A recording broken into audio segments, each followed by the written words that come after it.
Nyakubahwa Perezida wa Repubulika na Madame, Your Excellency, the representative of the diplomatic corps, babyeyi muhagarariye imiryango y'abarokotse Jenoside yakorewe Abatutsi Kwibuka na Vega.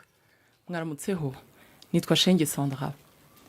Tubahaye ikaze hano ku rwibutso rwa Jenoside rwa Kigali, ahagiye gutangirira ibikorwa byo kwibuka Jenoside yakorewe Abatutsi ku nshuro ya 31. Turatangirana no gushyira indabo kumva no kunamira abazize Jenoside yakorewe Abatutsi. Hanyuma dukurikizeho gucana urumuri rutazima ruzamara iminsi 100 rwaka hano ku rwibutso. We welcome you to the Kigali Genocide Memorial, where you are joining millions of other Rwandans who are laying wreaths in countless memorials and graves throughout the country and abroad in remembrance of the lives lost. Reka nsabe military band kutuyobora muri iki gikorwa.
Nyakubahwa Perezida wa Repubulika na Madame, twabasaba kwigira imbere mu kunamira abazize Jenoside yakorewe Abatutsi.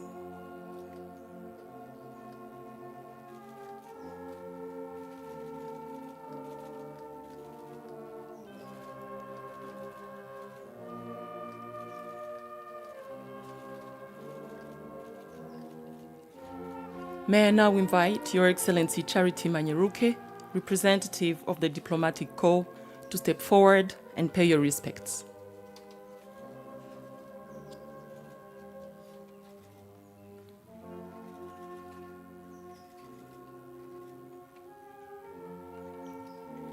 Hakurikiyeho Perezida wa Kwibuka Bwana Philbert Gakwenzire na Presidente w'umuryango wa Vega Madame Immaculée Kayitesi. Twabasaba kwigira imbere mu kunamira abazize Jenoside yakorewe Abatutsi.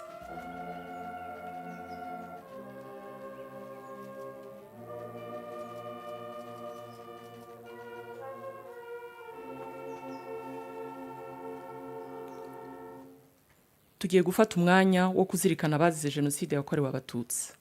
We will now observe a moment of silence.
Murakoze kunamira abazize Jenoside yakorewe Abatutsi.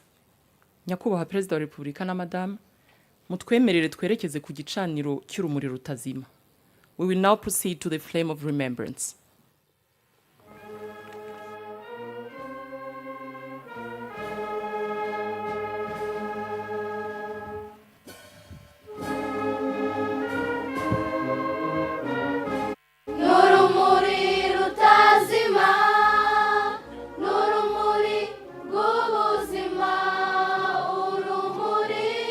Rwanda, n'u Rwanda nawe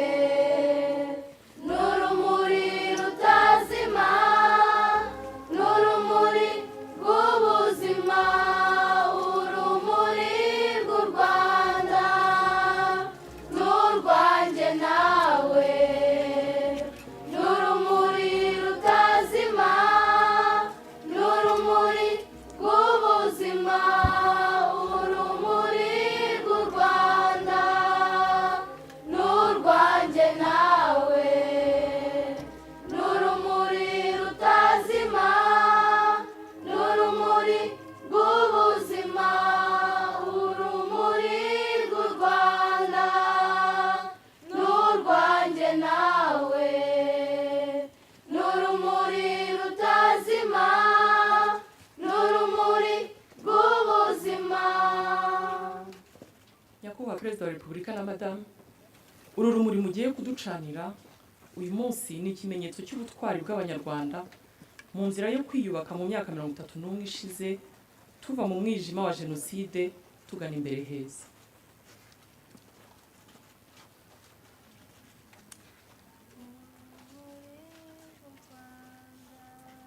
Nyakubahwa Perezida wa Repubulika na Madamu, mwakwigira imbere mukaducanira urumuri rutazima. N'urumuri rutazima n'urumuri rw'ubuzima.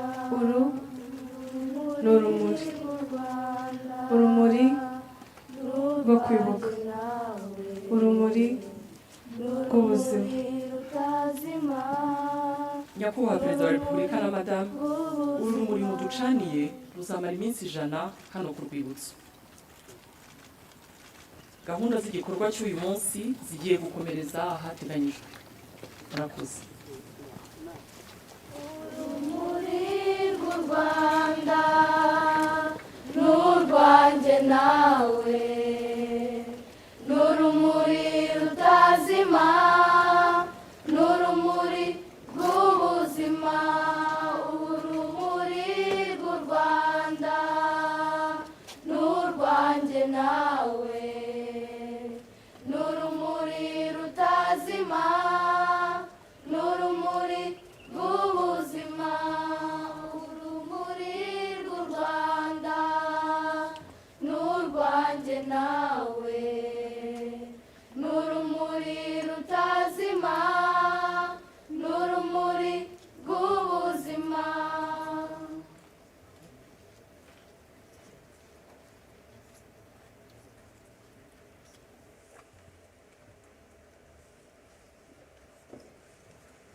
mufashe twakire Nyakubahwa Perezida wa Repubulika y'u Rwanda na Madamu.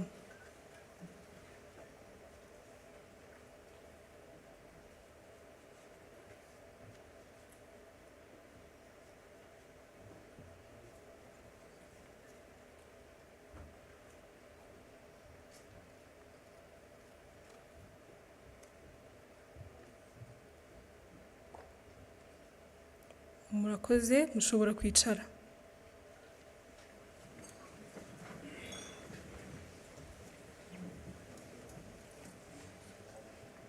Nyakubahwa Perezida wa Repubulika na Madamu, banyacyubahiro, Banyarwanda namwe inshuti z'u Rwanda, mwaramutse.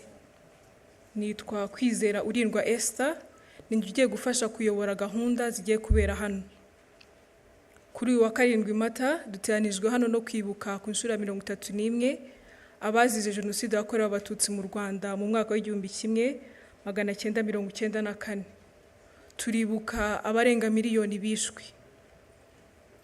Kwibuka ni umwanya wo kunamira abacu bazize Jenoside yakorewe Abatutsi kandi tukabasubiza agaciro bambuwe. Ni umwanya kandi dusubiza amaso inyuma tukareba amateka tugejeje muri iryo curaburindi. Munyemerere muri aka kanya duhaguruke dufate umwanya wo kwibuka abacu.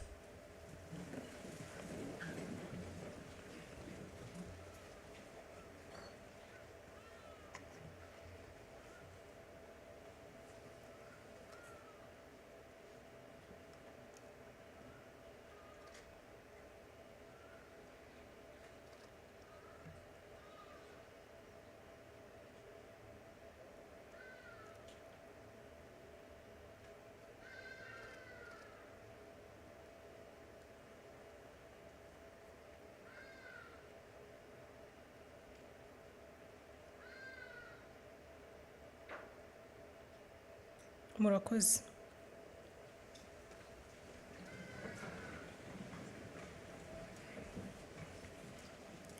Twubaka u Rwanda ruzira amacakubiri n'ivangura. Twubaka u Rwanda twifuza. Ariko kandi nk'Abanyarwanda twiyemeje kuvuga ukuri kw'amateka yacu n'ubwo gusharira. Nyakubahwa Perezida wa Repubulika na Madamu, munyemerere nakire Minisitiri w'Ubumwe bw'Abanyarwanda n'inshingano mboneragihugu Dr. Bizimana Jean Damascene atugezeho ikiganiro yaduteguriye. Umwanya n'uwanyu.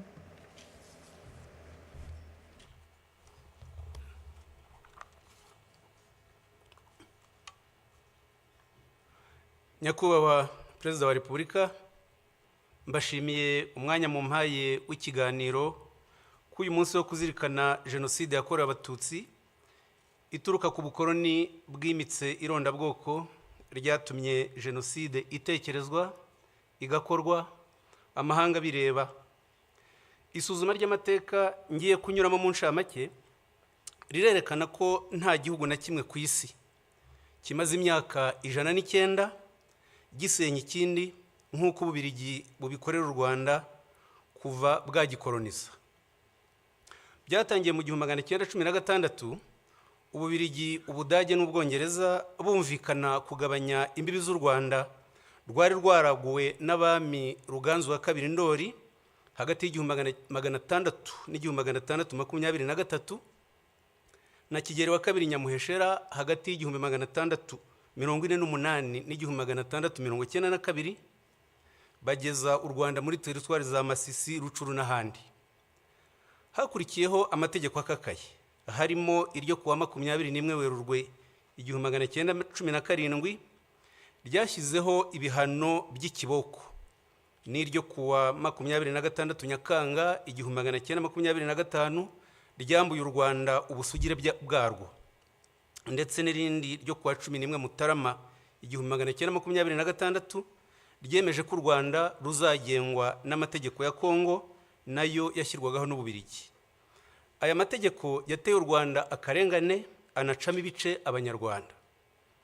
Mu mwaka w'1924 n'1946 Ububiligi bwagiranye amasezerano n'umuryango w'abibumbye yateganyaga kugeza u Rwanda ku ngingo 3 zikurikira: iya mbere, ubwisanzure bwa politiki, ubukungu, imibereho myiza n'iterambere ry'uburezi, kwigenera ibikwiriye Abanyarwanda bakayobora igihugu cyabo ubwabo, kubahiriza uburenganzira bwa muntu nta vangura rishingiye ku bwoko, igitsina, ururimi cyangwa idini. Ntibyakozwe, ahubwo Ububiligi bwinjije irondabwoko mu Banyarwanda nk'iryari iwabo hagati y'Abafarama n'Abawalo. Hatangizwa impinduramatwara hagati y'1926 n'1932 ryayobowe n'Ababiligi babiri, Voisin na Morteran. Umwami Musinga yarabirwanyije bamucira Kongo. Tariki 12 Ugushyingo 1931 bimika umwana we Rudahigwa nyuma y'iminsi 4. Kugira ngo ashobore kuyobora, Rudahigwa yahisemo kutarwanya abazungu. Arabatizwa mu mwaka w'1943 anegurira u Rwanda Kristo Umwami mu 1946. Papa Pio wa 12 byaramushimishije amugenera impeta, ayambikwa tariki 20 Mata 1947. Byatumye Ababiligi bamworohera, afata ibyemezo bica akarengane, ariko aharanira ubwigenge bw'igihugu birabarakaza. Guverineri Jungers afatanyije na Frere Sekundien wayoboraga ishuri ry'indatwe Butare biyemeje kumusimbuza, ariko birangira bafashe icyemezo kibi cyo kumwica. Aratanga tariki 25 Nyakanga 1959. Nyakubahwa Perezida wa Repubulika, nta kindi gihugu cya Afurika abakoroni biciye abami babiri, umubyeyi n'umwana we, ku maherere. Ububiligi bwakurikijeho gushyira ku butegetsi ishyaka rya Parmehutu ryubakiye ku irondabwoko, ritangaza manifeste enye zikurikirana: tariki ya 1 Ukwakira 1959, 27 Kanama 1961, 21 Kamena 1964 na 7 Kamena 1969. Zose izi manifeste zigishaga ko igihugu ari icy'Abahutu, kwica Abatutsi bigirwa gahunda ya leta yubakiye kuri iyo politike. Guhera ku itariki 3 Ugushyingo 1959, Colonel Logiste yoherejwe n'Ububiligi avuye muri Kongo yunganiwe na Major Mariere, bahabwa ingabo z'Ababiligi n'Abanyekongo zo kubafasha gushyira Parmehutu ku butegetsi. Tariki 12 Ugushyingo 1959, Colonel Logiste yategetse kwimura Abatutsi ku gahato mu bice bimwe by'igihugu bajyanwa mu Bugesera. Umwaka w'1961 urangira hagejejwe ibihumbi 13,890. Bahagiriye ubuzima bubi bagasaba gusubizwa iwabo, Ububiligi bukabyanga. Abatutsi bamwe bagerageje kwimukira rwihishwa mu zindi teritwari, ababiligi bakabirukana. Ndabaha urugero rumwe. Itariki ya mbere Kanama 1960, administrateur wa Nyanza witwaga Emmanuel de Jambrine yandikiye abashefu amabwiriza avuga ko bagomba kwirukana abatutsi muri aya magambo: hari abantu birukanywe muri teritwari ya Gitarama bagerageza gutura mu mayaga, ni mubirukane vuba. Nta numwe muri bo ushobora gutura mu mayaga cyangwa ahandi muri teritwari ya Nyanza, bagomba kujya mu Bugesera. Ni mukurikiza aya mategeko aka kanya, inka zabo nazo zigomba kwirukanwa. Tariki 17 Ugushyingo 1959, Colonel Juste abigiriwemo inama na Musenyeri Perodin yatumije ba administrateur abategeka kwirukana abakozi b'abatutsi mu mirimo, bakabasimbuza abahutu. Abishyira mu itangazo yandikiye abaturage tariki 23 Ukuboza 1959, rikabivuga muri aya magambo ko bikorewe kugirira neza abahutu ngo batwarwe na bene wabo. Ishyaka rya UNAR ryaharaniraga ubwigenge ryarabirwanyije, barihimbira ko ari ry'abatutsi bararirwanya, bariteza Kiliziya Gatulika baryitirira amatwara ya gikomuniste. Nyamara UNAR yarimo ibyiciro byose by'abanyarwanda, duhereye kuri perezida waryo François Rukeba n'umunyamabanga mukuru Michel Rwagasana. Tariki 23 Kamena 1961, Ububiligi bwashyizeho itegeko ribi rifungura abantu 2,000 bakoze ubwicanyi hagati ya 59 na 61, rikavuga ko abazafungurwa ari abakoze ibyaha bikurikira bitatu byanditse gutya: kwica no gutwika abantu bagahira mu nzu, kwica umuntu buhoro buhoro cyangwa kumukomeretsa, gutegeka gusahura cyangwa kwica. Irondabwoko ryakomereje mu ishyirwaho ry'ingabo z'igihugu, bishingwa Colonel Van der Straten yemeranya na Colonel Juste uburyo bizagenda. Tariki 29 Nzeri 1960, inyandiko mvugo ikabivuga gutya: ingabo z'igihugu zizaba zigizwe n'abahutu gusa. Ntidushaka kwitwaza kutabogama cyangwa demokarasi ngo twinjizemo umututsi n'umwe. Abatutsi bazajya bashaka kwinjiramo tuzajya twemeza ko badashoboye. Nubwo iyi mikorere irimo akarengane, ntidushaka kuvanga ihene n'ishu ngo twinjize mu ngabo zacu abantu bazaduteza ibibazo. Iperereza ry'Ububiligi ryagize impungenge ku miterere y'izo ngabo, rirabyandika ku itariki 30 Mata 1961 muri aya magambo: mu Rwanda itoranwa ry'ingabo z'igihugu rikurikiza kwinjizamo abahutu bonyine. Iyo zigiye mu kazi zishyira imbere kuba ari abahutu kurusha inshingano za kinyamwuga zagombye kuranga umusirikare n'umupolisi. Turasanga bidakwiye kubashinga akazi k'umutekano.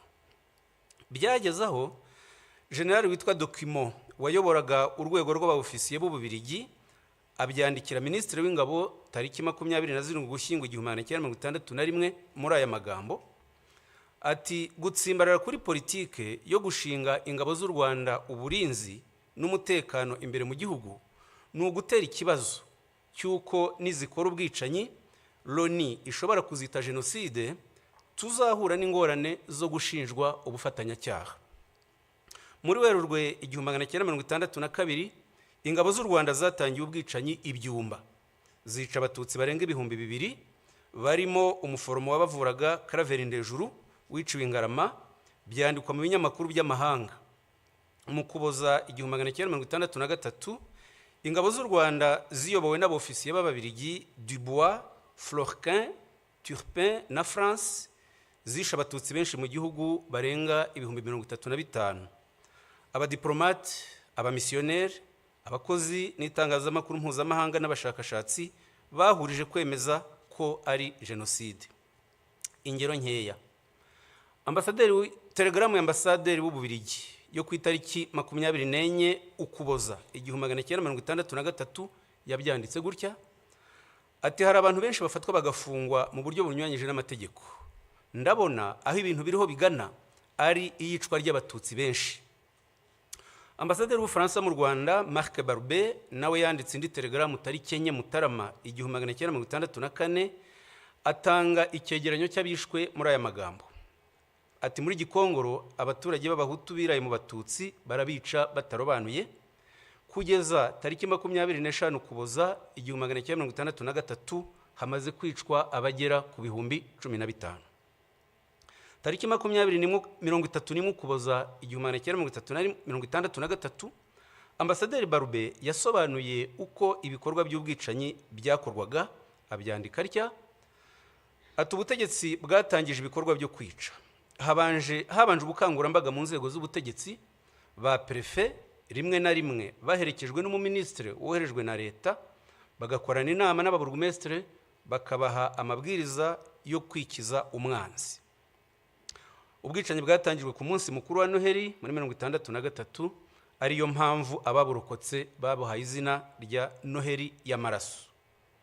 Ububirigi bwarikanze busohora itangazo tariki 7 Gashyantare 1964 rivuga ibi bikurikira: dukurikije ibirego bishinjwa guverinoma y'u Rwanda, igihe kirageze tubinyujije muri ambasade yacu hatangwa amabwiriza ku bakozi b'Ababirigi bari mu Rwanda y'uburyo bagomba kwitwara mu bikorwa bihabera byo gutsemba Abatutsi. Ubwicanyi bwafashe intera mpuzamahanga, tugomba kurinda Ububirigi kuzashinjwa uruhare muri iyi Jenoside. Twari muri 1963. Tariki ya 1 Nyakanga 1962 Ububirigi bwatanze ingirwa bwigenge, hajyaho itegeko nshinga tariki 24 Ugushyingo 1962 ryemeza ko igihugu ari icy'Abahutu. Hakurikiyeho amategeko n'amabwiriza bikumira Abatutsi mu mashuri no mu mirimo, bigeraho tariki 17 Mutarama 1967 Minisitiri w'Ububanyi n'Amahanga abiherewemo amabwiriza na Perezida Kayibanda, Minisitiri Lazaro Mpakaniye yandikira za ambasade n'imiryango mpuzamahanga yakoreraga mu Rwanda ababuza guha akazi Abatutsi. Habyarimana afashe ubutegetsi yashyizeho itegeko nshinga tariki 20 Ukuboza 1978 ryanditswe n'Umubirigi Philippe Regency wari umujyanama we, rishimangira umurongo wo gukumira Abatutsi mu nzego zose. Mu Kwakira 1982 Ubugande bwirukanye impunzi z'Abanyarwanda zigeze mu Rwanda, u Rwanda narwo ruzisubiza i Bugande. Ako karengane nyuzemo mu ncamake katumye FPR ivuka itangiza urugamba rwo kubohora igihugu mu Kwakira 1990. Ububirigi, Ubufaransa na Kongo bohereje ingabo zirwanya FPR. Habyarimana asubiramo abitangariza itangazamakuru ko impunzi z'Abanyarwanda zitazataha mu mahoro. Arabivuga ku itariki ya 2 n'iya 4 Ukwakira muri aya magambo ati: aho kubaha agace k'ubutaka bwacu uko kangana kose, tuzemera turwane kugera ku wa nyuma. Abatutsi barashaka kugarura ubundi buhake kugira ngo bigarurire aka karere. Ntabwo twabona aho tubashyira, nta gukomeza kwitwaza ubuhunzi, bazake ubwene gihugu aho bari muri Uganda na Zaire. Nibwo bazemererwa kuza mu Rwanda, nabwo igihe kigufi baje gusura bene wabo. Mu gihe cy'imyaka 4 hagati y'1990 n'1994 leta ya Habyarimana yangishije Abanyarwanda FPR, iyita inyangarwanda, inkoramaraso, abanzi. Bayihimbira ko igamije gutsemba rubanda nyamwinshi. N'abategetsi bamwe b'Ububirigi n'Ubufaransa ntibafataga FPR nk'Abanyarwanda. Tariki 3 Gashyantare 1991 Amiral Langsade wari umugaba mukuru w'ingabo z'Ubufaransa akaba n'umujyanama wa Perezida Mitterrand yamwandikiye inyandiko avuga ko FPR igizwe n'Abagande b'Abatutsi. Yongera kumwandikira indi nyandiko tariki 22 Mata 1991 yita FPR inyeshyamba z'Abagande b'Abatutsi. Iyi myumvire ni nayo yitirirwa M23 muri iki gihe, kwima rero itsinda ry'abantu uburenganzira bwo kuba iwabo bazizwe ubwoko bwabo n'icyaha kigize Jenoside. Ubufaransa bwarabishyigikiye ndetse bufatanya n'Ububirigi. Ububirigi butanga imbaraga za politike ku buryo ishyaka rya IDC ryashyigikiye MRND no mu bwicanyi yakoraga. Ku matariki ya 17 na 18 Mutarama 1991 IDC yakiriye intumwa za MRND ziyobowe n'umujyanama wayo wa Perezida Habyarimana Enoch Ruhigira, zakirwa na Minisitiri w'Intebe Wilfried Martens. Umuyobozi ushinzwe politike muri IDC Alain de Brouwer yarabimushimiye mu ibaruwa yo ku itariki 28 Mutarama 1991, anandikira Minisitiri w'Ububanyi n'Amahanga Mark Eiskens amusaba gufatanya bakarwanya FPR Inkotanyi. MRND yashyizeho abahuzabikorwa b'iyi gahunda, Karwera Mutwe Speransia na Ferdinand Nahimana muzi wabaye ruharwa mu itegurwa rya Jenoside no mu buyobozi bwa RTRM. Tariki 12 Werurwe 1993, umunyamabanga mukuru wa IDC André Louis yanditse ashyigikira ijambo Leo Mugesera yavuze rihamagarira kwica Abatutsi ku Kabaya.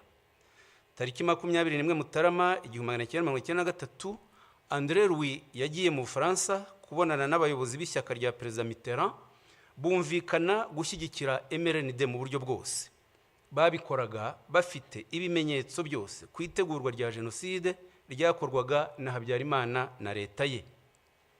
Hagati y'itariki 19 Mutarama na 11 Werurwe 1994, Lieutenant Nice wari ushinzwe iperereza mu ngabo z'Ububiligi za Minuar yanditse raporo 29 agaragaza itegurwa rya Jenoside ntibyabujije Ububiligi tariki 2 Gashyantare 1994 kwirukana umwamikazi Rosalia Gicanda wivurizagayo, arataha yicwa tariki 20 Mata 1994. Ntibyanababujije gutererana Abatutsi bari babahungiyeho muri Eto Kicukiro tariki 11 Mata 1994. Muri Nyakanga 1994, bamwe mu badepite b'Ababiligi bakoreye ubutumwa i Goma na Bukavu, babonana na guverinoma n'ingabo zakoze Jenoside, babagira inama yo gushyiraho guverinoma ikorera mu buhungiro n'ishyaka rya politike, babishyira mu nyandiko bise ibigenga itahuka ryihuse ry'impunzi z'Abanyarwanda. Iyi nyandiko yatangajwe tariki 20 Ukwakira 1994, ikaba ariyo ikomokaho FDLR y'iki gihe ikomeje ubwicanyi mu karere ku bufatanye na leta ya Kongo n'ingabo zayo. Nyamara guhera mu mwaka w'ibihumbi 2000, umuryango w'abibumbye wafatiye FDLR ibyemezo birenga 40 bitegeka ibihugu kuyirandura burundu.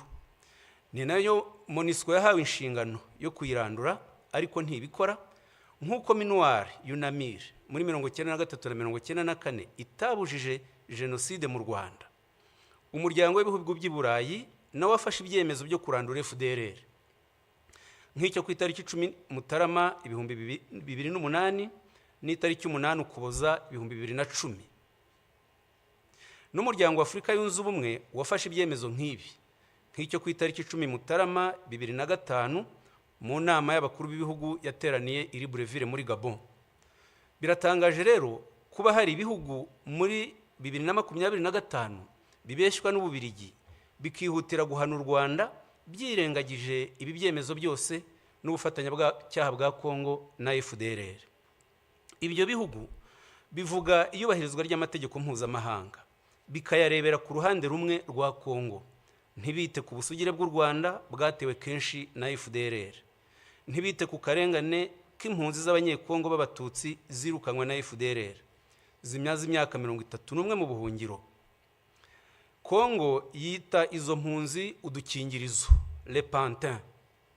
Ni kimwe nuko hagati ya 1990 na 1994 leta ya Habyarimana n'abambari bayo bitaga FPR Inyangarwanda z'Abagande. Ni nabyo muri Nyakanga 1994 Perezida Mitterrand yagaragaje avuga ngo muri biriya bihugu Jenoside nta kintu kinini isobanuye.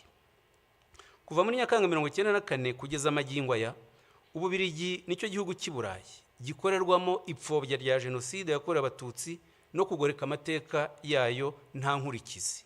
Nyamara nta ushobora gutinyuka guhakana Jenoside yakorewe Abayahudi ngo bimugwe amahoro, kandi Jenoside ari zimwe mu rwego rw'amategeko, ku buryo n'ibyaha byo kuzipfobya byagombye gufatwa kimwe. Ubu ngubu inyandiko zifashishwa n'amahanga mu guharabika u Rwanda zitegurwa n'abiyita impuguke z'Ababiligi zibeshya ko ziza u Rwanda, kandi nizo zagize uruhare mu kwangiza amateka y'u Rwanda, harimo kwandika itegeko nshinga ryo muri 62 na 78 n'amategeko y'irondabwoko yakoreshwaga mu Rwanda. Umwe muri zo, Philippe Regency, abyigamba ku mbuga nkoranyambaga ko bagomba guca icyo yita agasuzuguro k'u Rwanda. hariho n'ibihugu nk'Ubwongereza byinangira mu kohereza abakoze Jenoside mu Rwanda no kutabacira imanza.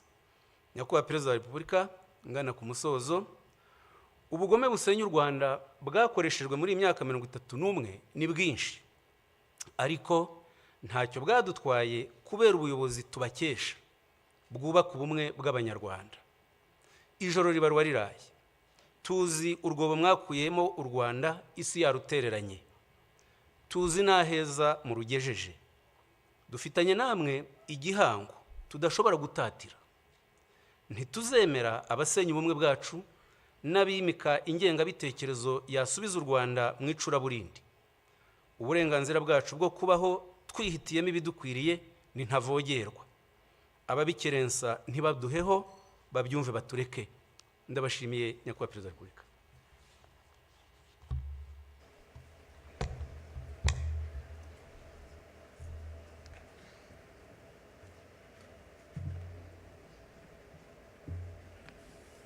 Murakoze cyane Minisita kubw'ikiganiro mutugejejeho ku mateka ya Jenoside yakorewe Abatutsi. Abato twize byinshi. Kumva amateka y'ibyabaye tubiguye n'abari bahari bituma turushaho gusobanukirwa kandi tukamenya ukuri nyako, bityo bigatuma tumenya aho duhera turwanya ingengabitekerezo ya Jenoside n'igisa nayo cyose. Nyakubahwa Perezida wa Repubulika, munyemerere nakire umwe mu barokotse Jenoside yakorewe Abatutsi atugezeho ubuhamya bwe. Umwanya n'uwanyu.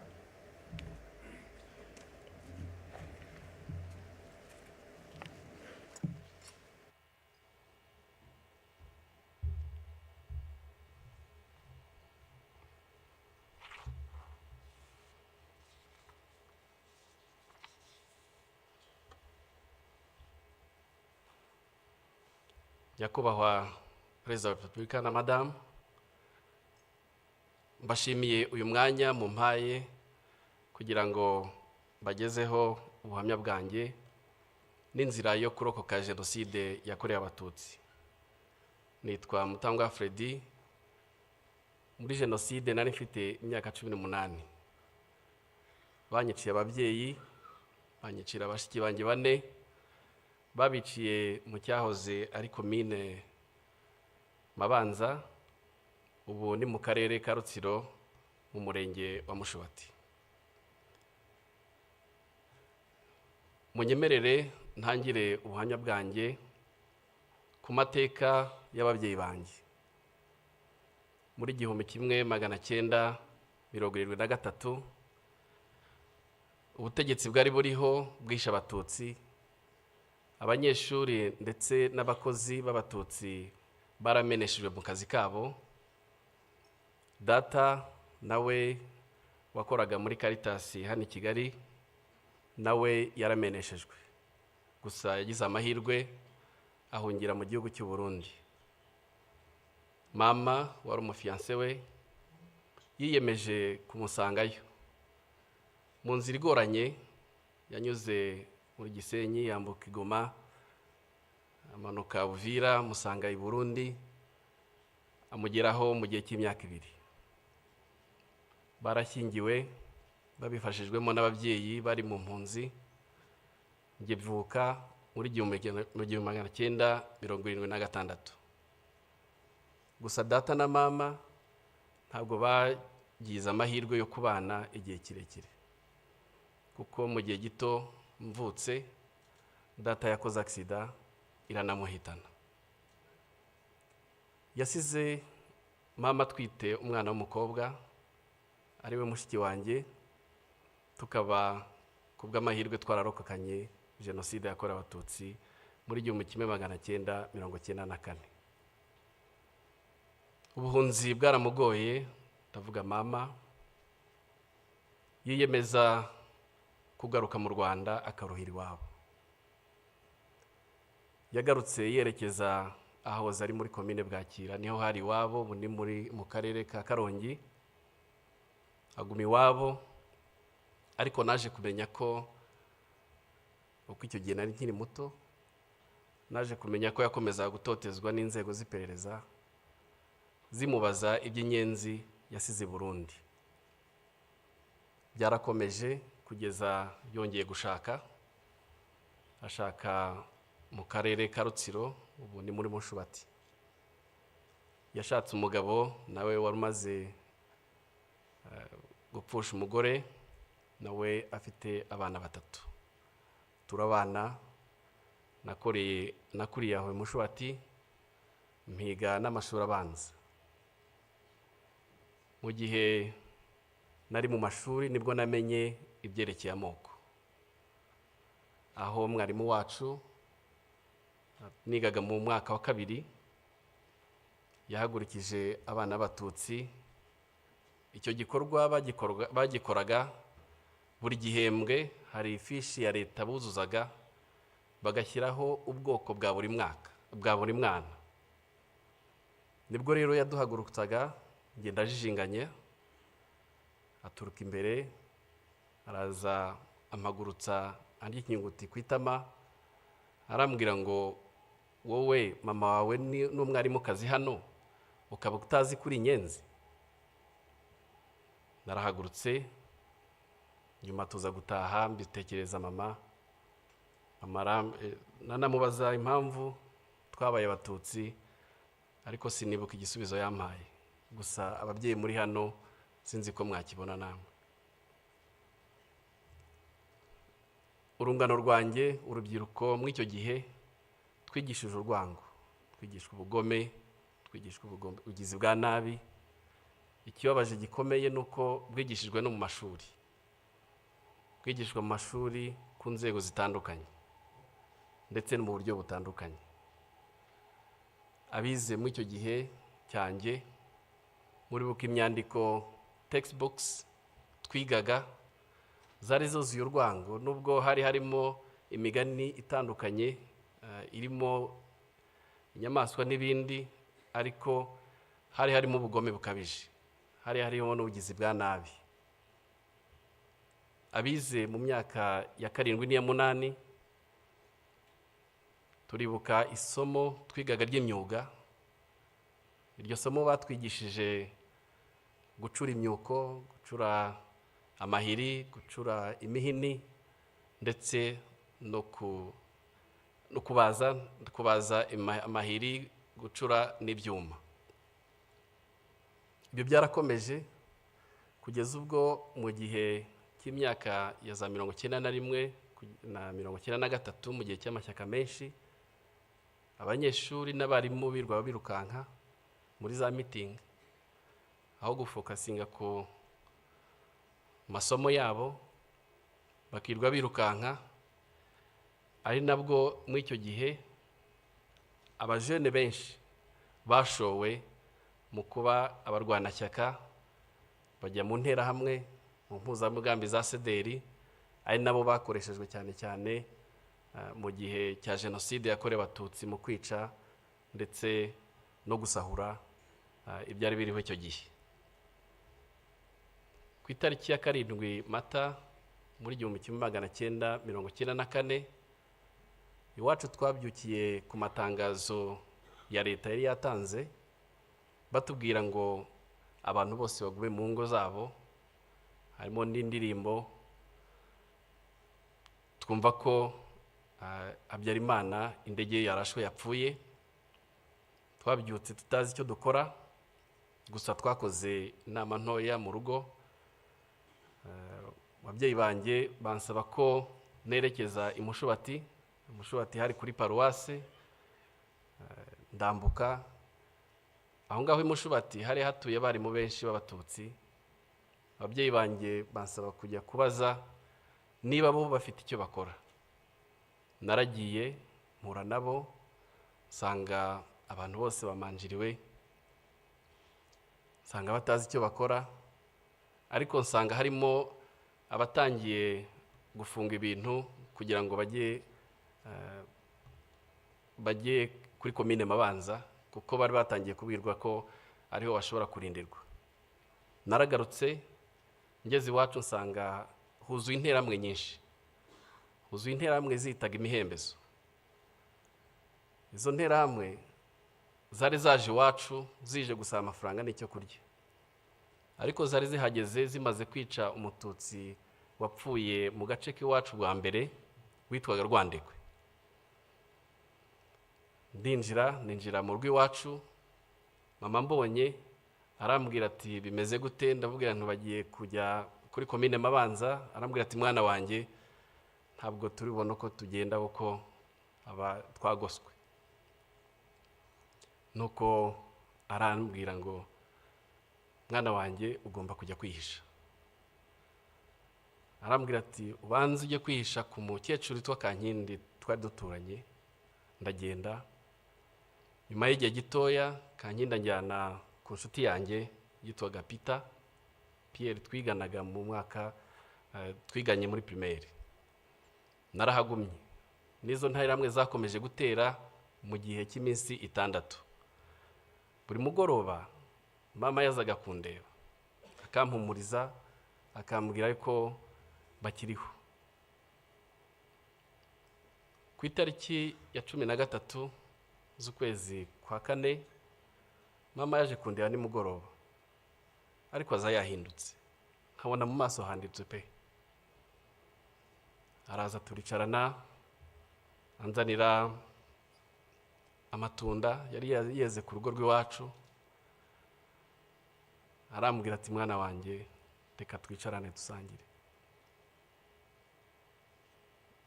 Ndatangira, ariko mu kanya andeba mu maso, arambwira ati mwana wanjye nurokoka uzaba umugabo.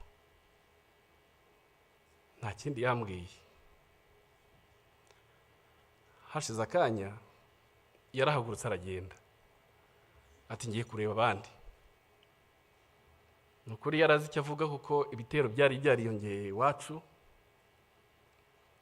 kuko ku itariki ya 14 mu gitondo z'ukwezi kwa 4 uwari burumestre wa Mabanza witwaga Bagirishema Inyasi cyaje kumbabaza nuko urukiko rwa Arusha rwamugize umwere ubu ngubu yibereye mu Bufaransa.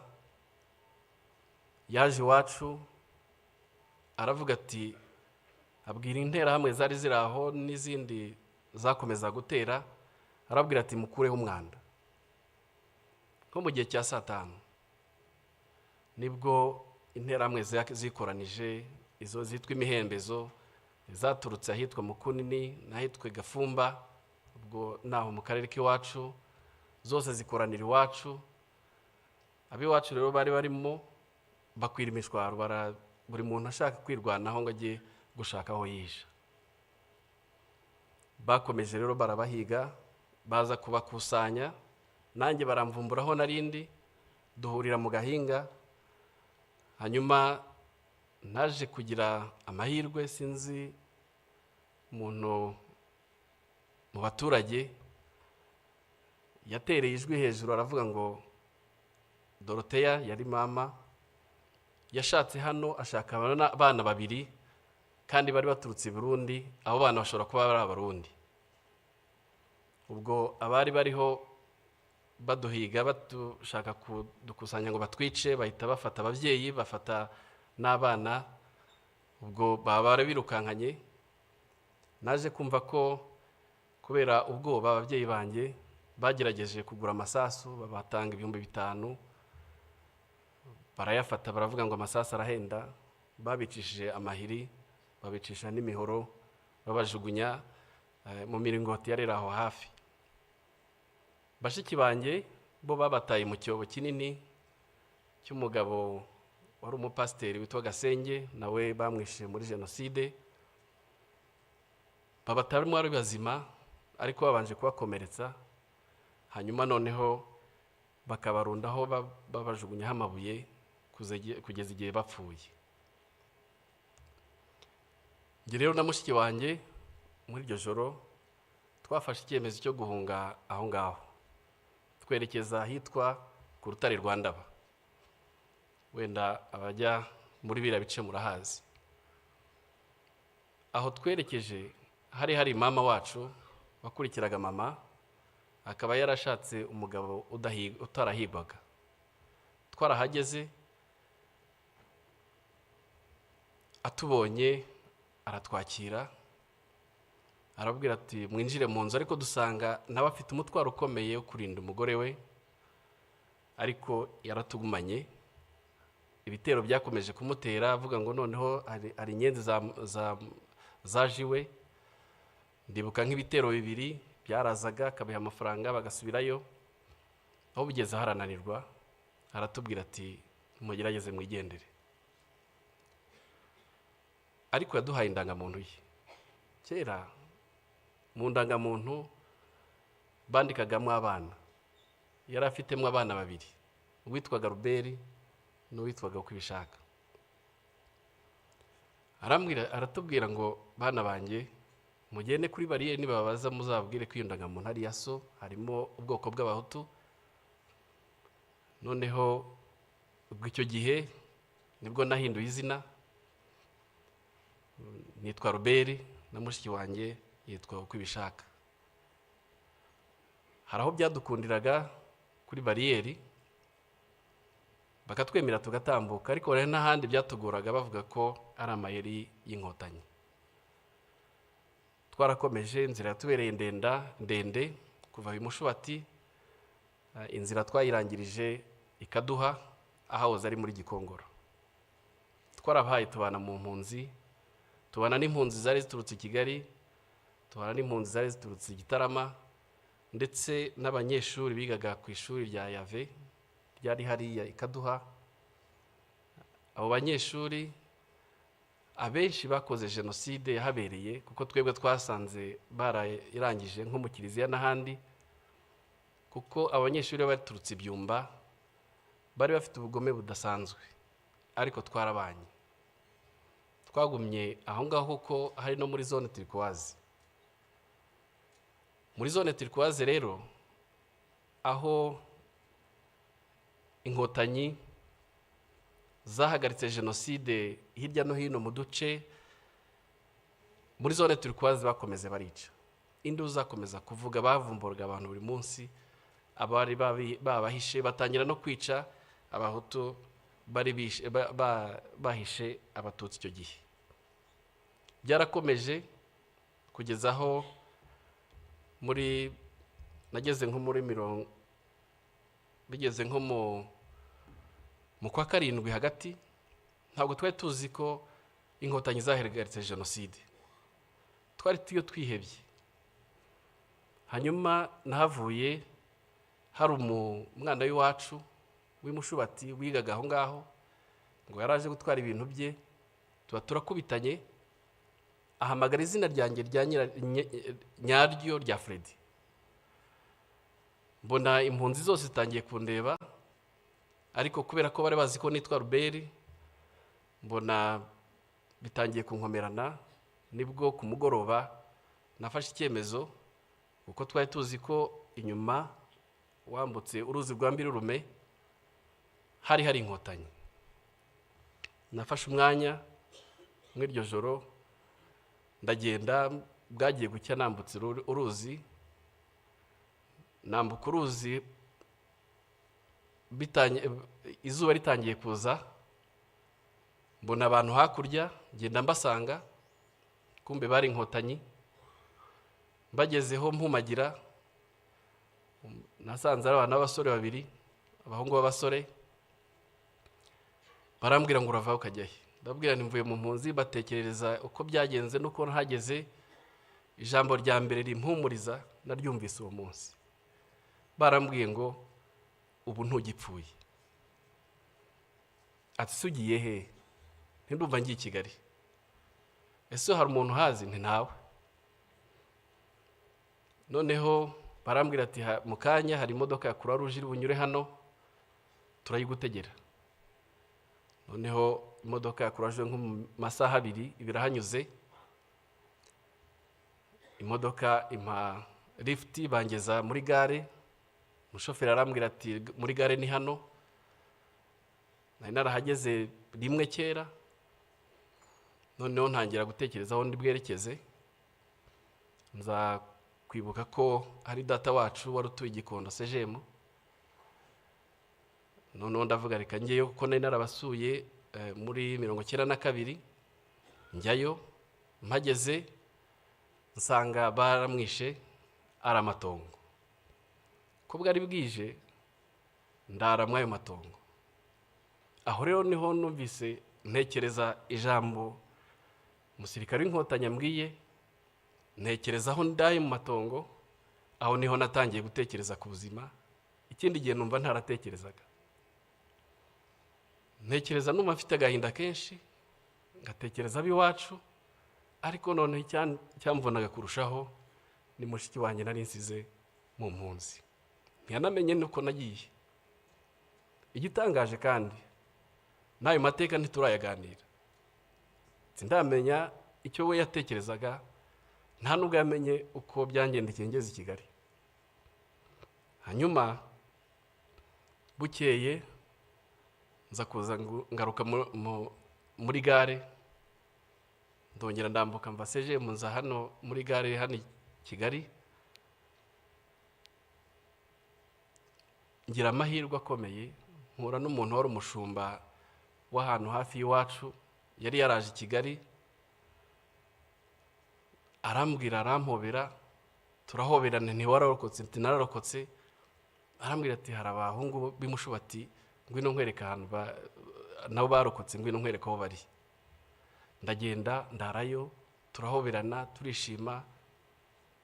Noneho ningiye wabwiye amateka y'iwabo, kuko ngewe Jenoside yabaye ariho ndi, kuko bari baraje i Kigali batazi uko bagenze. Ese runaka yarapfuye, ese runaka yarapfuye, ngenda mbabwira, mbatekerereza, kuko nari nzi ko uko byagenze. Hanyuma rero naje kugira amahirwe, mpura na data wacu wari warahungiye Burundi, ahungutse arancumbikira, ubuzima butangira gutyo. Ariko yaraturanye n'umusirikare witwaga Mutabazi, yari umukapiteni, niko yambwiye. Ndagera mutekerereza uko nasize mushiki wanjye mu mpunzi. Arambwira ati nyina akora nk'inkotanyi, ati mu mpunzi tawuhano ni nko kuva hehe nahagana he. Ndamutekerereza.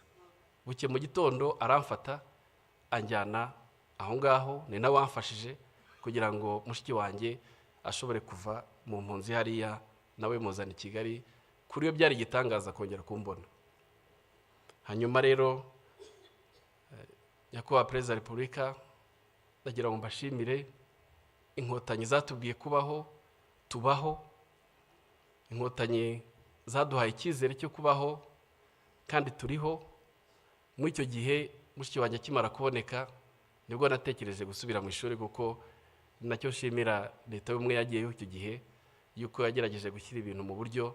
Amashuri aratangira, nongera kumva yuko ishuri ry'iwacu aho narigaga Kirinda hongeye gutangira, nsubirayo.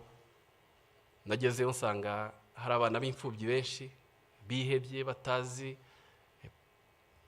mbese hari agahinda gakomeye, ariko hari n'ubukene bwinshi. Leta rero yatubereye umubyeyi. Leta yatubereye umubyeyi, iradushyigikira, ijya mu cyuho cy'ababyeyi bacu, ishyiraho farije, baduha icyangombwa cyose twari dukeneye kugira ngo dushobore gukomeza amashuri yacu. Ndagira ngo mbashimire umusingi leta yacu yaduhaye wo kubaho. Ni igihango gikomeye tudashobora gutatira, ni igihango gikomeye tugomba kwigisha, kandi twigishana n'ubu n'abana bacu. No kuri icyo gihe mu bwihebe nk'ubwo ngubwo, nta nubwo twambaraga ngo tuberwe, ariko turambara tukaberwa. Ikindi, twabaye abagabo. Rya jambo rya mama, nzi neza yuko ababyeyi benshi baribwiye abarokotse benshi. Twabaye abagabo. Bahumvugira aha, mfite ndi umugabo, narashatse, mfite abana 5. Nyakubahwa, munyemerere agace gasigaye gatoya kavuga mu Cyongereza. Your Excellency, I would like to continue my testimony in English. I want to share my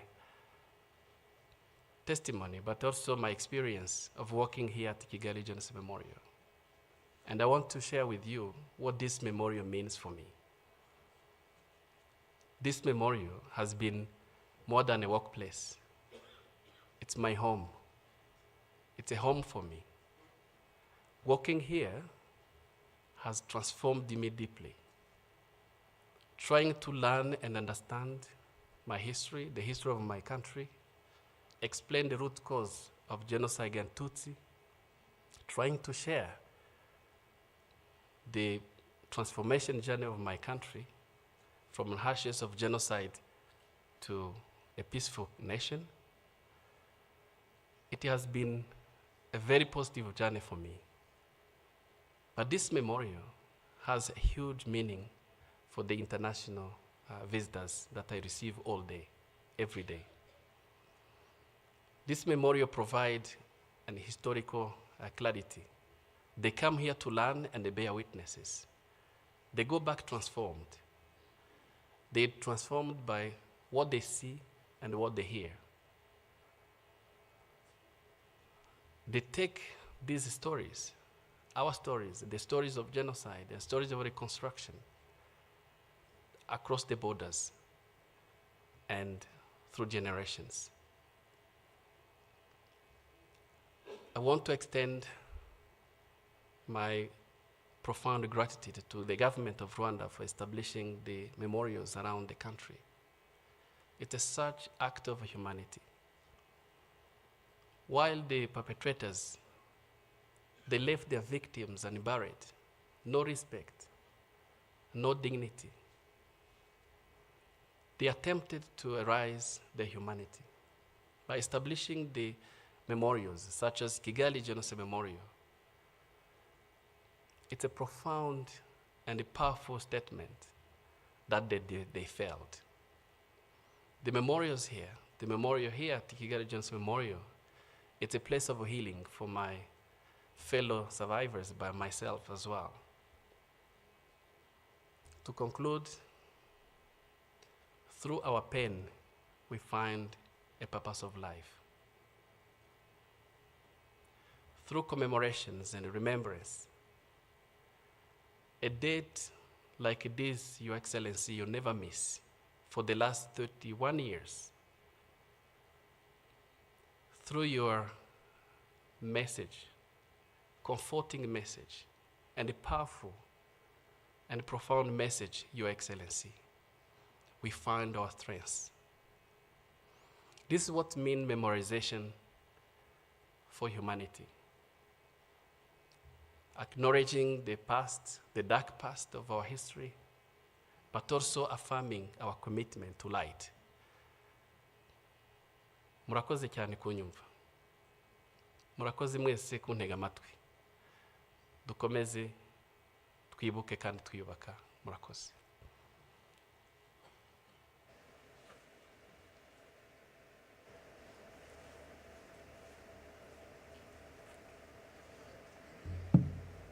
Murakoze cyane Mutangwa Freddy kudusangiza urugendo rwanyu.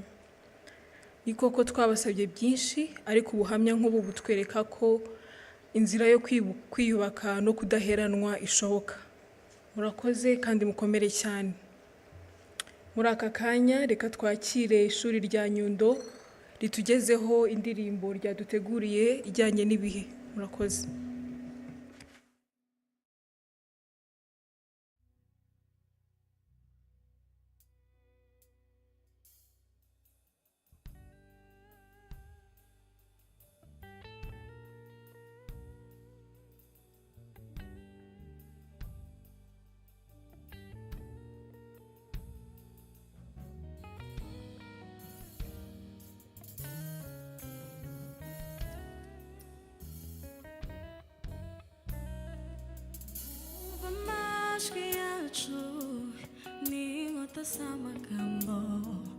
Jenoside yakorewe Abatutsi 1994 batonyaze ko bumwe bazabigisha Imana badacamo ibice baturema amamuko umutu umututsi umutwa amacakubiri aragata twibuke twiyubaka umwe n'indahiro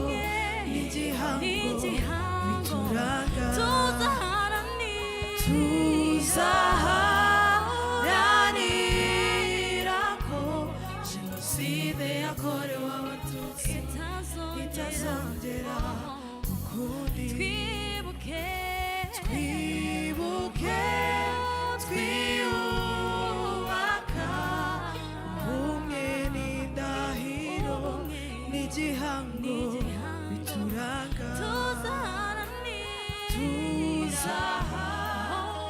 tuzaharanira ko jenoside yakorewe abatutsi itazongera ukundi.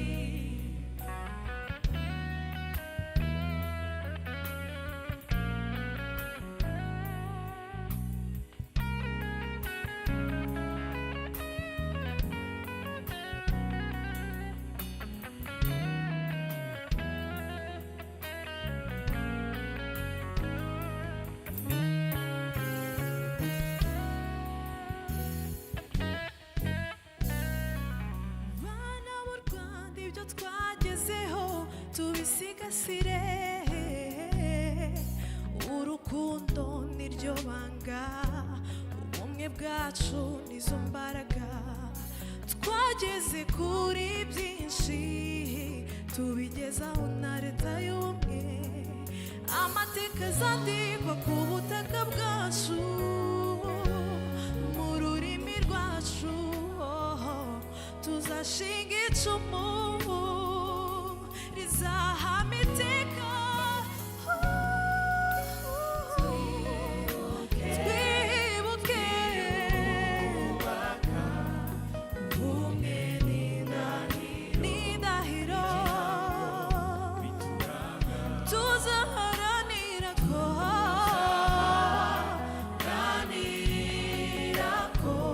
jenoside yakorewe abatutsi itazongera ukundi. Twibuke twiyubaka ubumwe n'indahiro n'igihango bituranga, tuzaharanira ko jenoside yakorewe abatutsi itazongera ukundi. Twibuke twiyubaka ubumwe n'indahiro n'igihango bituranga, tuzaharanira ko jenoside yakorewe abatutsi itazongera ukundi. Twibuke twiyubaka ubumwe n'indahiro n'igihango bituranga, tuzaharanira ko jenoside yakorewe abatutsi itazongera ukundi.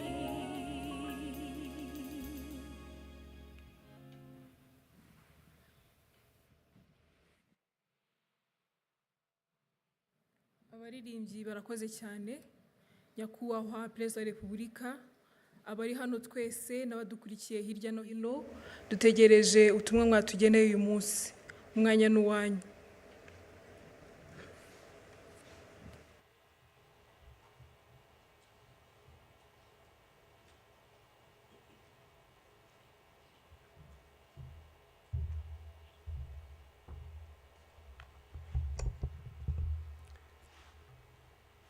Mwiriwe neza mwese.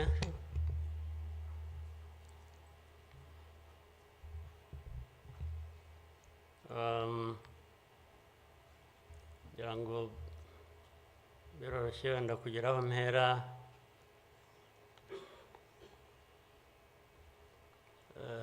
Ndahera ku mateka Bizimana yatubwiye.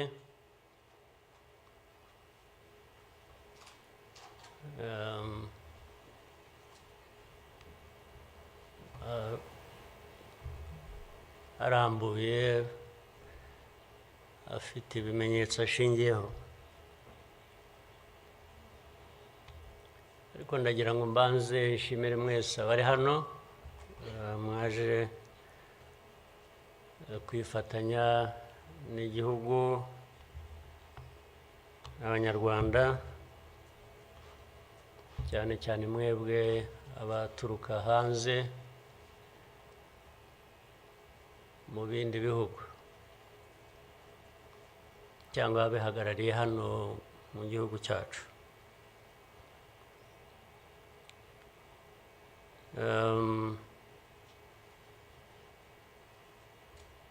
Ndabashimira kuko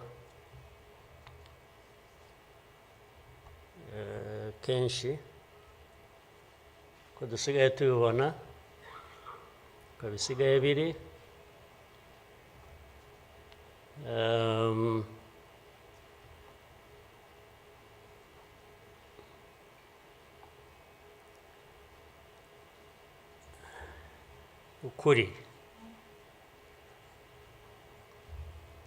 ukuri ntabwo kukigenderwaho,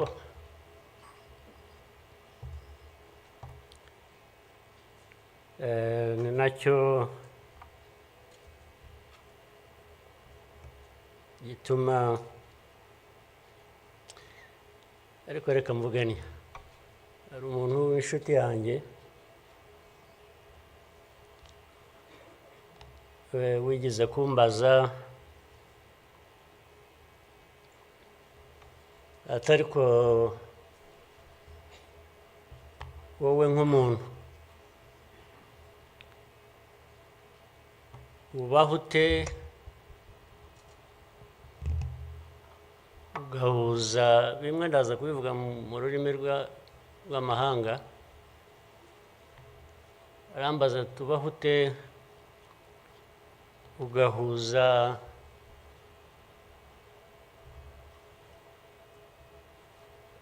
the dark past and the cruel present.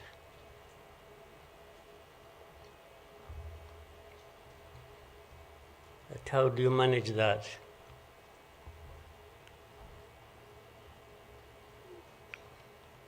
Ariko uko nabyumvaga ntabwo ari igihe yabazaga gusa, yabazaga u Rwanda.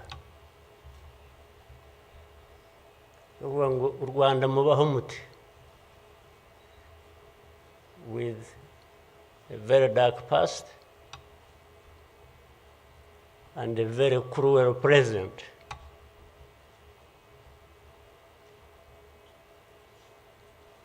Icyo namushubije nuko from the beginning we were under an illusion that the two were siblings and we had to deal with them as such. You have to deal with the cruel present, knowing that it is very, very much related to the dark past. They are inseparable. So for us, we have a choice to make.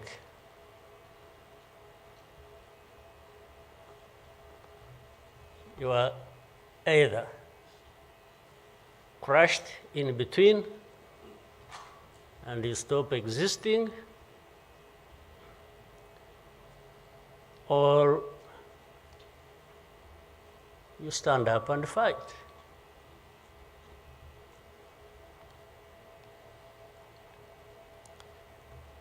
When people are saying in the testimony that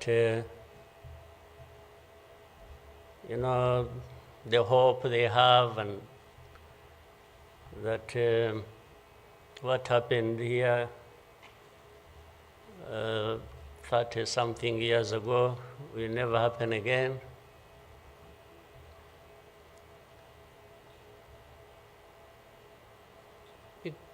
It won't be because of those who were responsible for that dark past. Will not try again, or are not even trying now again. it will not happen again just because there will be people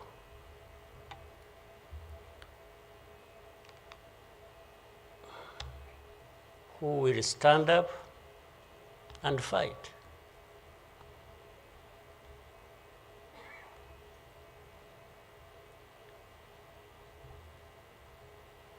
It's not because there are fewer people who wish to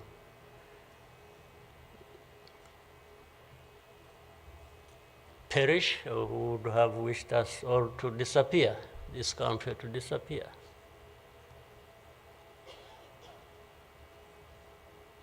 But how can people accept that? How can people not stand up and fight? Because anyway, well, there is a risk you may die when you stand up to fight. But if you don't, it's a sure thing you are going to die.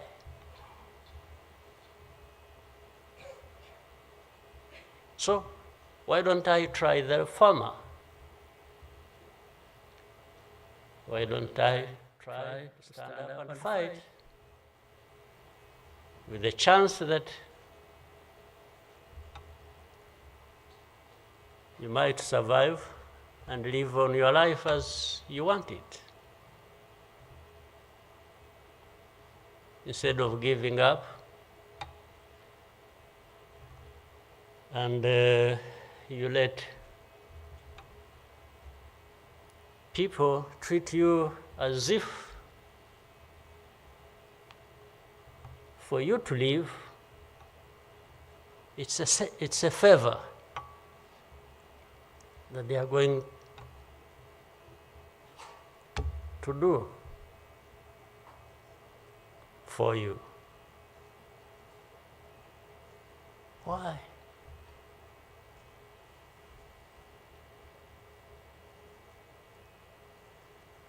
I've also had people come to me and warn me and say, President, you know you are too vocal, you say things that challenge these people who have the power in their hands and they're going to kill you. Well, first of all, it means they're killers.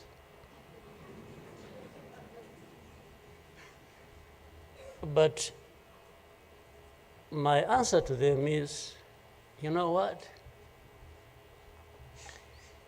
If I were to be there to just accept these things to happen,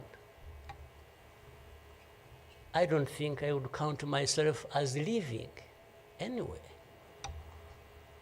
It's like I would already be dead. To live a life of lies, of pretense,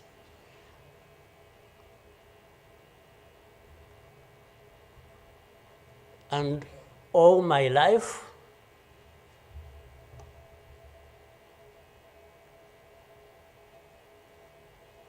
to somebody else, I would be dead anyway. So why don't I die fighting?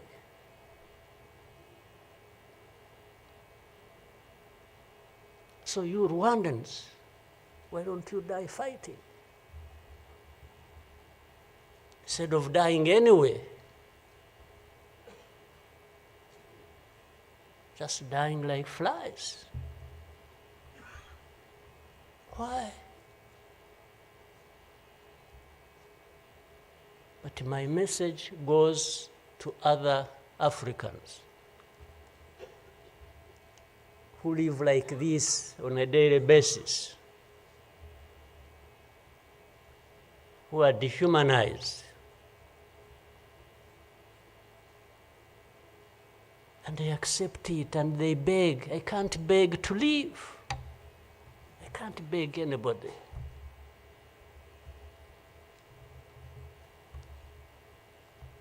We will fight. If I lose, I lose. But there is a chance. There is a chance, a significant chance, that if you stand up and fight, you will live. And you will have lived a dignified life that you deserve, that anybody else deserves. So these people who are there to the UN, they are there to these Western capitals, they are everywhere, they are just saying, Rwanda, this small country, this Rwanda. I mean, you see, when you're talking about Rwanda and ganging up together against Rwanda, you think it's some country that is, I don't know. Then when I remember the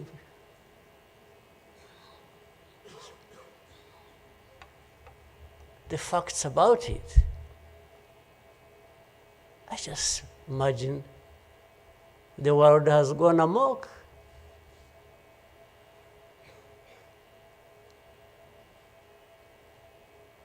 But in the midst of all that,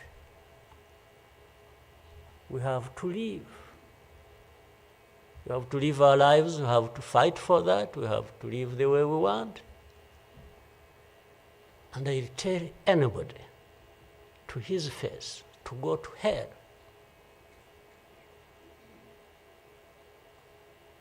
If anyone comes around and thinks they can, they come and say, hey, we're going to sanction you. To what? Go to hell.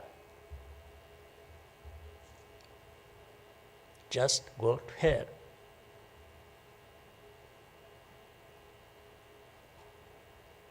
You have your own issues to deal with. Go and deal with your own issues. Leave me to mine. This is the spirit, I think, Rwandans must have in their daily lives. So my worry is not about how powerful these people are that come down upon us and throw anything at us. I'm never worried about that. I worry about one thing, which has lived on for centuries. It's for Rwandans. It's for Africans who sit back and find nothing wrong with accepting to be treated like that. That's my only worry. When can Rwandans, when can Africans refuse to be mistreated like this? To be told they have no value, to be told that their lives have to be lived as a result of a favor they are being done by somebody else. What a shame for people to accept that even for a moment. You must not accept it. You must get up and fight for yourself.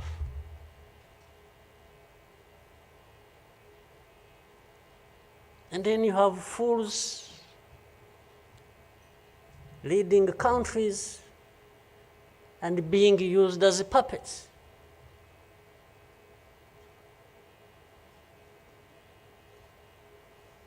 And they are stealing from their own resources, which they should be putting to the good use of their own people and develop them.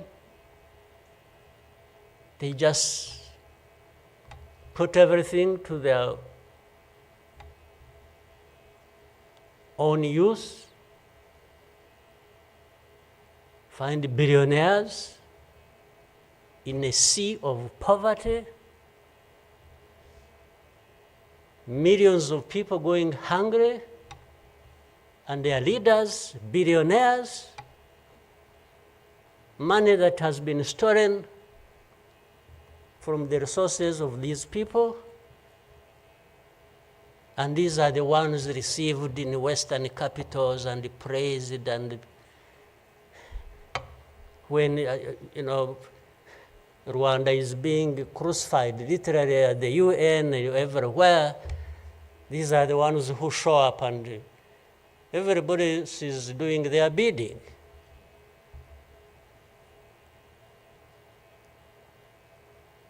They don't talk. These ones don't even say a thing.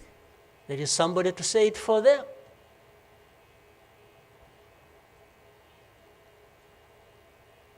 You don't say a thing. Even in meetings where solutions are being thought about and crafted and so on, they are absent because somebody else is there. They are addressed there. When their name comes up, they say, no.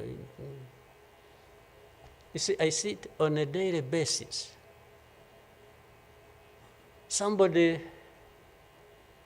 has agents, orders them, pays them to go everywhere preaching hate speech, killing people in broad daylight,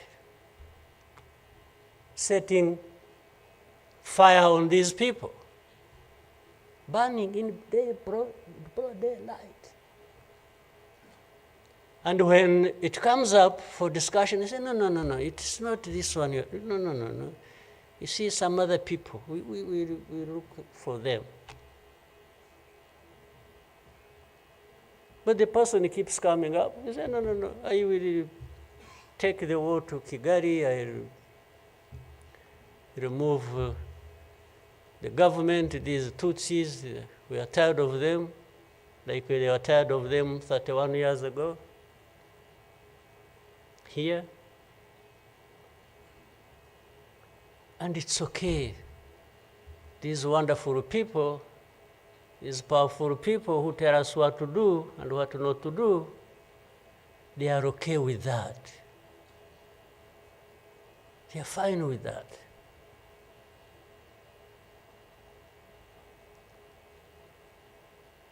And they expect us to accept it also ourselves.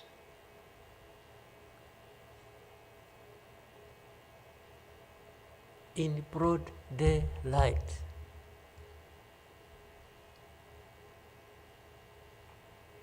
Hate speech, killings of people for their identity, uprooting them from their homes, and most of them are refugees here in this country. We have 125,000 people as refugees who have been living in camps, uprooted from their homes in Eastern Congo. And then these powerful, good people come here and pick 1, 2, 3, another day 5, if there are many, to go and settle them in those beautiful countries of theirs. And they leave the majority here. And they expect us to be thankful that that's a huge gesture of generosity. First of all, they take them knowing that these are actually refugees from the neighboring country. They don't take them as Rwandans. They take them as refugees from Congo. Only that they are taking very few. They are not, I wish they could take all of them. Those who wish to go and resettle them. So the rest becomes my problem. So what they have to do is cleanse Eastern Congo of all these people, bring them to Rwanda, take to your countries those you want, few, very few, not even 0.1%, and the rest should remain Rwanda's problem. Because after all, these ones are Tutsis like Kagame.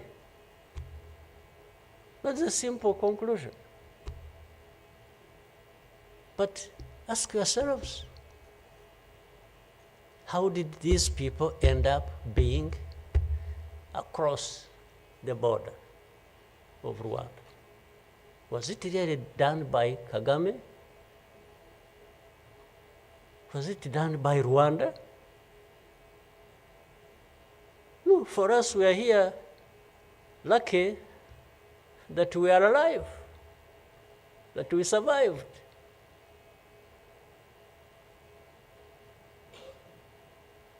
So,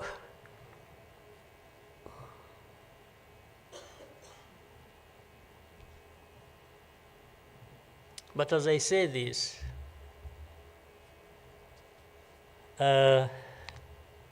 even for my sanity and the country's sanity, we have sometimes to just try to do things differently. Meaning, if you want to be helpful, if you want us to be partners, we are happy to play our part, and you can be sure you will find a reliable partner in us, irrespective of what we think about you.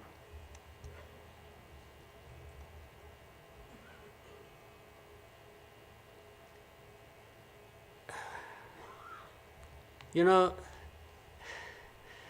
this whole thing you see every day, you know, you have heard of groups, what is it? Group of experts.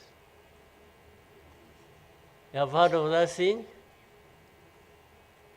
These are people who go around, experts who are supposed to know better our situation than ourselves. Can you imagine? And the ones who lead those groups are the very people connected with this history I'm talking about, or that Bizimana was talking about. Can you imagine the cynicism?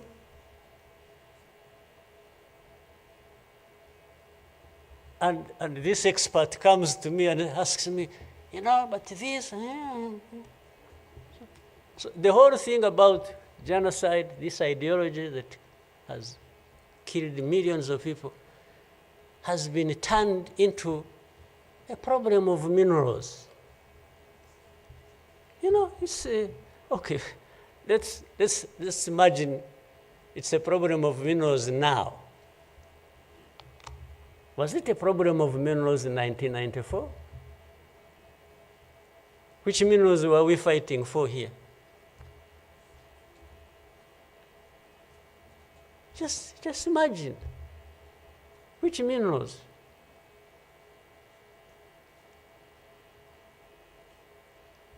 Second, if it were to be minerals, how many are actually fighting for these minerals in those places, assuming you found evidence about Rwanda being implicated in what's happening in Congo for minerals in Eastern Congo? Are you really saying it is just Rwanda?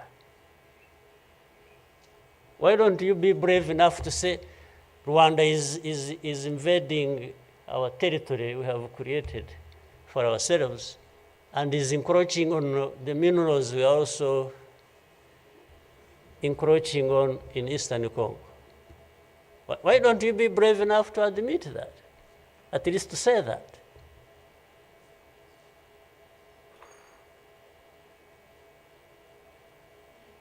Minerals? If what is the allegations, if these allegations were true, you know what? Rwanda would be as rich as you are, those who make the accusations. We would not be needing your money at all. Which you give us nothing, and you come and beat us up for for everything. I mean, yeah, that is the world between the dark past and the cruel present.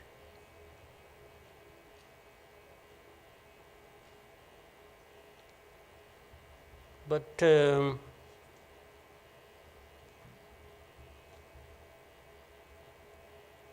what didn't kill us and finish us 21 years ago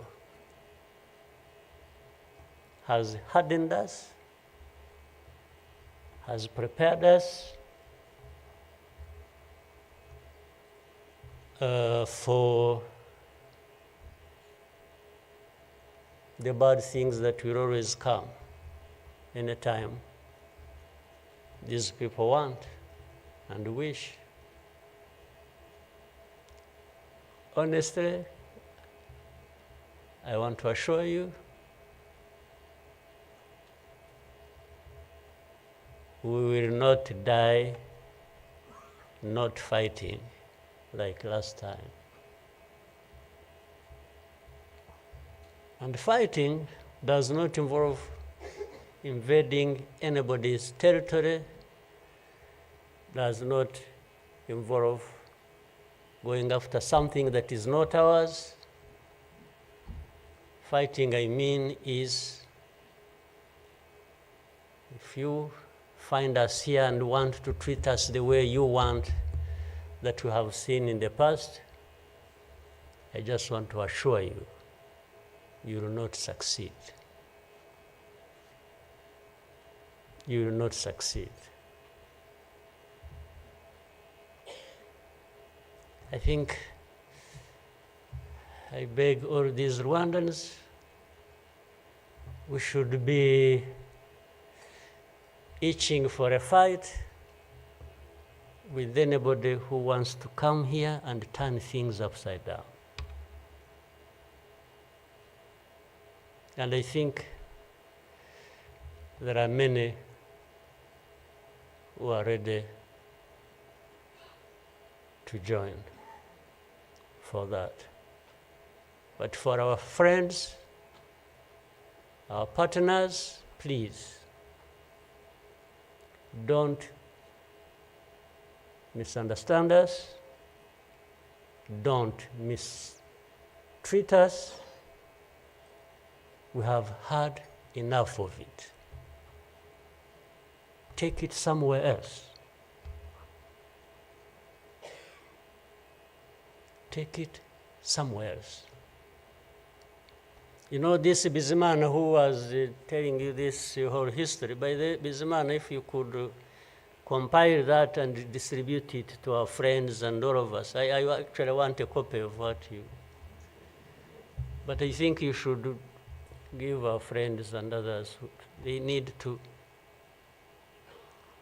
much as in the cruel present, facts don't matter, evidence doesn't matter, the truth doesn't matter. What matters is what pleases you on any day, and doesn't matter what facts about others. But and I was saying this because this man made another presentation another time that involved the same people he was talking about. And the next day, from embassies, people came to him, threatening him. Yeah. You know, they even, they are so foolishly brave to just, you know, they went to him. And I think another message went through Foreign Affairs. It's like this man who is saying this, and he was not saying it is not true, but he was saying no for daring to say it, even if it is the truth. Yes, they threatened him, and they even started threatening he will not get a visa to travel to some places, face to face, like that. Somebody from the embassy threatening our minister. Of course, I can't blame them that, given this history we have had, that from the embassy they even think they are above the minister. Yeah. He just come and say, you dare say this. He wasn't saying, this is contrary to the truth or evidence we have. Why did you present lies? No. He was just saying, whether lies or truth, you shouldn't have said it. That is the cruel present we live in, but we must confront it. And we will. We shall. No question about it. I've also told people that anyway, for us, we are in a sort of not bad position because the worst has already happened to us. I don't think anything worse will happen, ever. So those who are scared, fearful of anything, I just want to console you in some way, if you may, that actually the worst has already passed. When we lost the people during that time, the young man was giving a testimony about. Do you think anything like that would ever happen again? I don't think so. So why would we be scared of anything? The worst. The hurricane came and we took cover and things, and it has passed. And we rebuilt. We rebuilt our strength of all kinds. I don't think there is any other hurricane that will come and sweep across the country, destroying everything. I don't think so.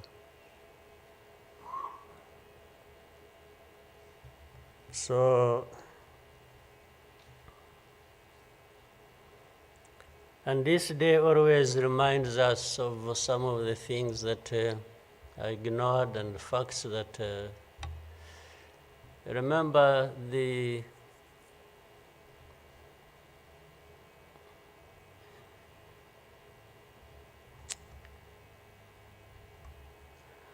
book written by somebody many of you know, Philip Gurevich, with a very long title. When he and this is a man who, well, at least I would have wished if they could think of such a man and put him in the group of experts, maybe they would benefit from. But you bring somebody just because she comes from a country that colonized Rwanda and that becomes the expert. I think that's not serious. But he said that the title of the book was, "We wish to inform you that tomorrow will be killed with our families." You know, who were they informing? And who was going to stop that? And who was going to come to their rescue? Nobody.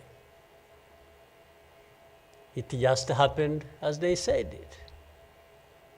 People kept telling the world, "We want to inform you that tomorrow we're going to be killed with all our families." And who cared?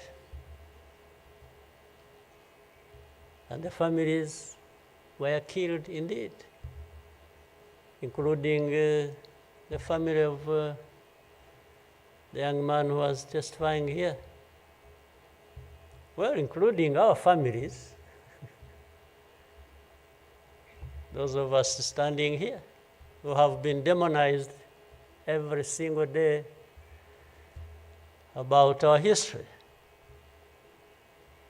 The history where there is a force that always has been attempting to turn victims into perpetrators. So these people who give testimonies and say what happened to them, they are actually now perpetrators. They are no longer victims.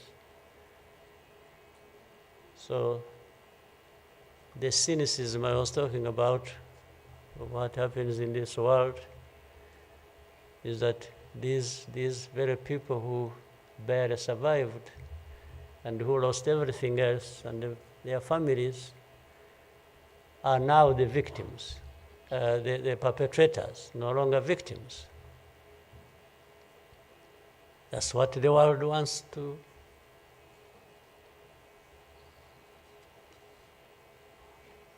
create about us. I think I should, even for,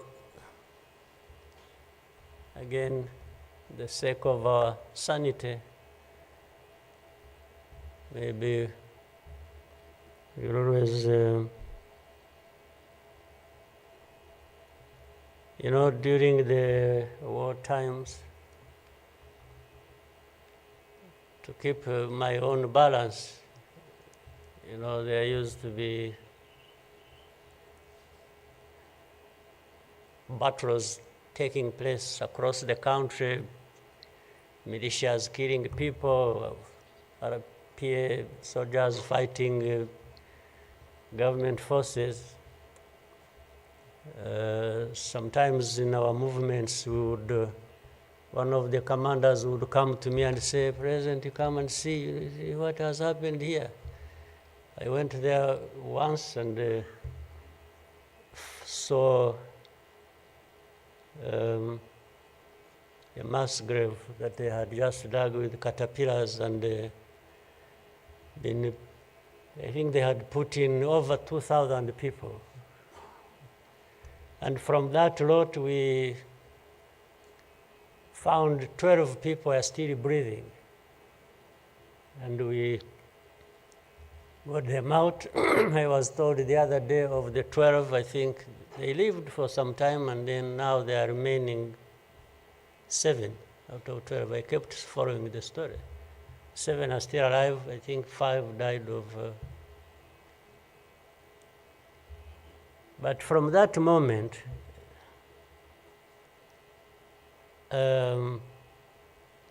I told the commanders that they should never bring my attention to this kind of thing.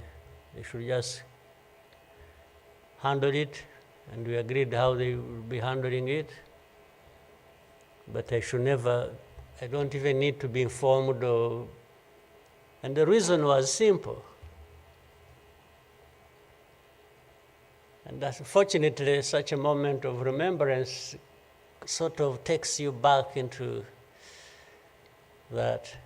But the reason was I didn't want my judgment and my conduct of the war and the leadership I was supposed to be providing to be impaired in any way by the anger, by what you saw. So that's why I wanted to keep my own balance so that we go through so many things. But otherwise, if I kept seeing this, putting people out of a mass grave, and then your mind goes to say, but who is this doing? Whoever is doing this, why is he doing it? He may end up. So anyway, let me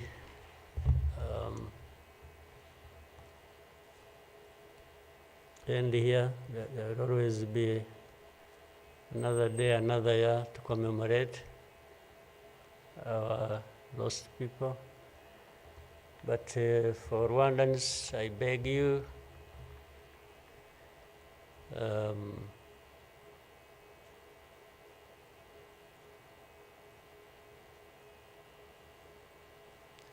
don't you owe your life to anybody else. And please have the courage to deal with the situation and moment as it is. Don't offend anybody, but always fight for what is yours. Don't allow anybody else to dictate to you how you should live your life, because the moment you accept it, that is the day you have lost your life. God bless you.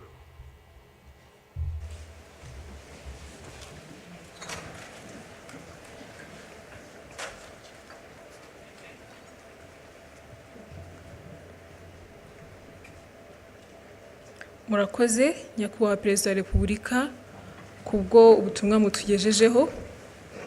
Abanyarwanda tuzabaho kandi tuzabaho uko twifuza. Nyakubahwa Perezida wa Repubulika na Madamu, banyacyubahiro, Banyarwanda namwe inshuti z'u Rwanda, nongeye kubashimira ko mwabanye natwe muri uyu muhango wo gutangiza icyumweru cy'icyunamo n'iminsi 100 y'ibikorwa byo kwibuka. Ndagira ngo mbibutse ko kandi kuri uyu mugoroba hari ibikorwa byo kwibuka. Urugendo rwo kwibuka Walk to Remember rurahera ku karere ka Gasabo rusoreza kuri BK Arena ahaza kubera umugoroba wo kwibuka. Gahunda yari duteranirije hano igeze ku musozo. Munyemerere duhaguruke duherekeze umukuru w'igihugu.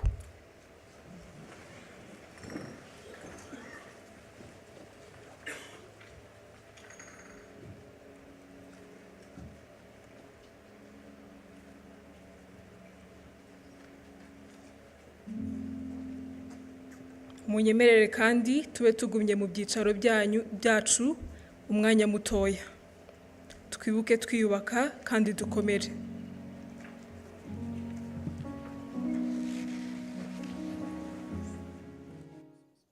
Shuti mwakomeje kudukurikira ku rwibutso rwa Jenoside rwa Kigali ku Gisozi, mwumvise ijambo rikomeye rya Perezida wa Repubulika Paul Kagame yizeza abanyarwanda yuko nta uzongera kubica kandi yuko n'abazabigerageza abanyarwanda bagomba guhaguruka bakarwanira kubaho. Aravuga ati igihangayikishije sabo bakomeye bashaka